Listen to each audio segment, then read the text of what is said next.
President Obama today called the shooting down of Malaysia Airlines Flight 17 an unspeakable outrage. So who are these separatists believed responsible for the loss of so many lives? New evidence is shedding light on the men behind one of the worst attacks in airliner history and how they pulled it off. Here's ABC's chief investigative correspondent, Brian Ross. Until they were accused of the atrocity that took 298 lives, the pro-Russian rebels in Ukraine had portrayed themselves as heroes. They put up movie-like billboards promoting their cause. And photographers and reporters were invited to this recent wedding of one of the wounded fighters, whose bride also wore a gun over her shoulder. And among the honored guests was their top military commander, a Russian, not a Ukrainian, who now uses the name Igor Strelkov, which means Igor the Rifleman. We know that he has a long-standing relationship with the Russian intelligence services, a strong Russian loyalist with ties to the Putin regime in Moscow. Strelkov says he is fighting so people in Ukraine who want to be Russian or independent can do so. But under Strelkov's command, the separatist militia fighting in Ukraine has become known as a ruthless gang of egotistical thugs, well-armed and trained by the Russians, according to U.S. intelligence officials. At the core of the Ukrainian separatist movement are people who are not Ukrainians. They are Russians, they're soldiers of fortune, Rambo types. They like to fight, they like to kill, and they are usually rewarded for that very well by the Russian government. Friday, as Strelkov's rebels patrolled the crash site, they and Russia denied U.S. reports they were responsible for shooting down the Malaysian air jetliner. Here is what we know. But the evidence gathered by the U.S. continues to mount against them, presented in its fullest form Friday by the U.S. ambassador to the United Nations, Samantha Power. Separatists were spotted hours before the incident with an SA-11 system at a location close to the site where the plane came down. At the same time today, Ukraine released this footage. It says shows the actual Russian-made SA-11 missile launcher that brought down the plane near the scene right before the strike.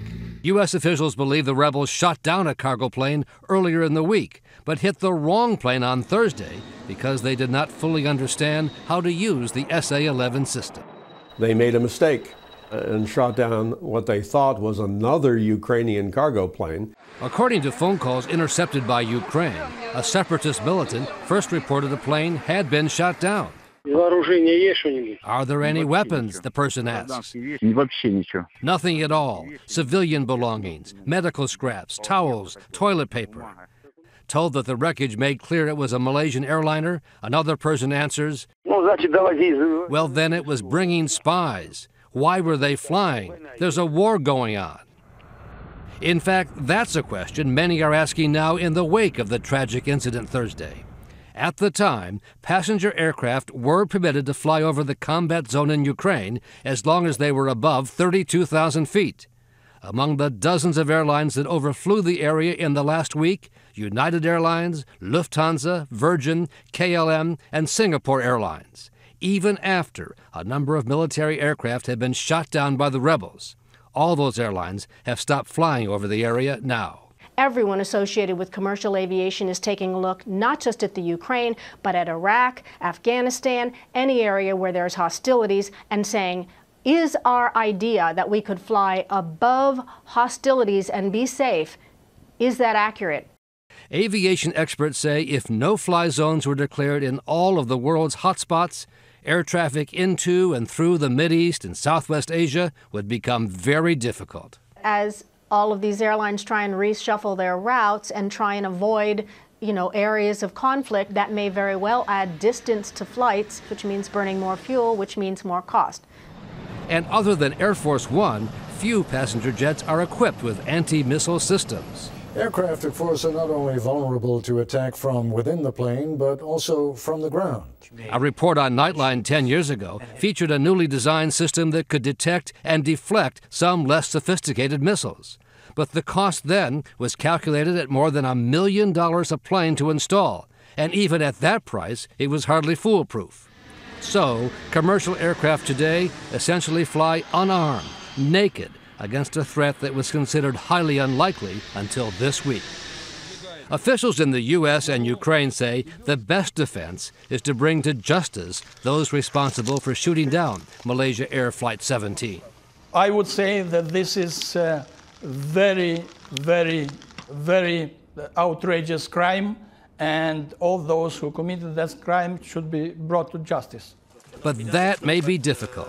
There are already indications a cover-up could be underway. International investigators were kept from the accident scene, and today, Ukraine officials released this video showing what they said was a surface-to-air missile system in the same area as the crash being returned to Russia, with only 2 of its 4 missiles still on board. And no one seems sure tonight about the whereabouts of the jet's black box, which the U.S. has demanded remain at the site, but which the rebels say they will send to Moscow. Ukraine officials say the cover-up by the rebels and the Russians is already underway, Rebecca. So many people wanting answers tonight. Brian Ross, thank you.